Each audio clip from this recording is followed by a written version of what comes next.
Conservative support for Ukraine hinges on this from President Biden. Biden admin has doubled down on giving Ukraine enough to not lose the war, but not enough to win. Russia's brutal and unjustified invasion of Ukraine must offend all lovers of liberty. Moreover, if Moscow prevails, it would strengthen Russia and China to the detriment of America. That said, how America supports Ukraine must be based, like any matter of foreign policy, on what serves the interests of all Americans.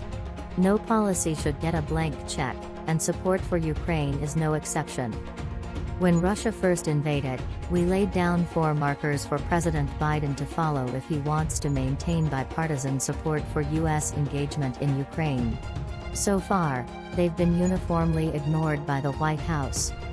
Instead, the administration has doubled down on their strategy of giving Ukraine just enough to not lose the war, but not enough to win it. They market this approach with the motto, "As much as it takes for as long as it takes." The fighting in Europe is now entering a critical phase.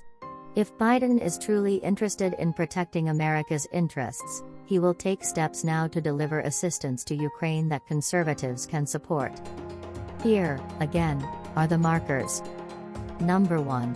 Support for Ukraine must be fiscally responsible.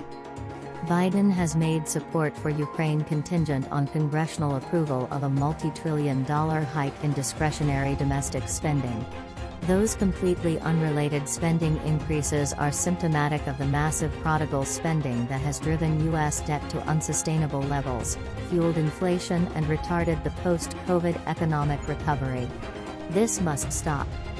Conservatives in Congress are negotiating with the administration to develop a responsible package before raising the debt limit.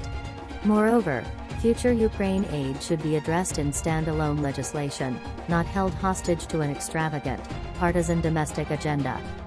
Number 2. Assistance should focus on military support. The U.S. should focus on what it does best, providing unique military capabilities that are critical to Ukraine's self-defense. Let European Union partners shoulder the burden for civil society assistance. A caveat here, we need not provide every bit of military aid Ukraine requests. Their asks are not always practical. F-16s are a case in point. Still, the U.S. could continue providing arms and ammunition crucial to the war effort, while still being mindful of potential obligations in the Pacific. Number 3. The administration must articulate a plan. Let's be honest, Biden doesn't have a plan for the transatlantic alliance, let alone the war in Ukraine. From the get-go, the administration has been consistently wrong in its assessment of Ukrainian capabilities and Russian military strength. Biden has scared himself silly thinking that supporting Ukraine too much would lead to escalation with Vladimir Putin and, so, has not prioritized bringing the conflict to an end. Congress has an obligation to U.S. taxpayers to demand a feasible, suitable plan for securing long-term U.S. interests in Europe. This will entail leveraging allies who are stepping up on burden sharing and meeting their commitments to collective security and taking a sterner stance with those who don't. Number 4. There must be full transparency on all aid given to Ukraine. Ukraine has a well-documented history of endemic corruption. It is only right to demand that the aid we provide be fit for purpose and wholly accountable.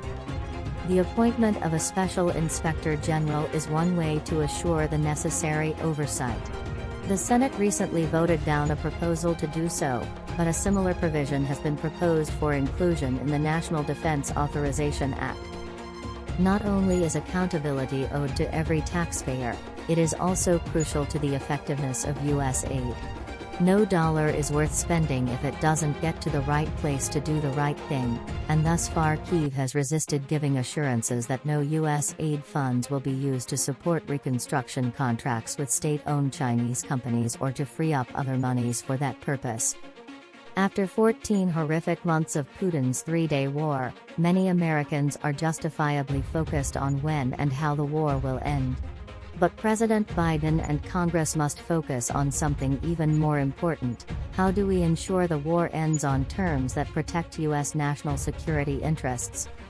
Absent attention to the 4 common sense steps outlined here, President Biden risks undermining bipartisan support for the war, and he will have only himself to blame for it. That's today's latest news. Don't forget to subscribe, like, and comment so that this channel can continue to exist. Thank you for listening to the end, and I hope it's useful.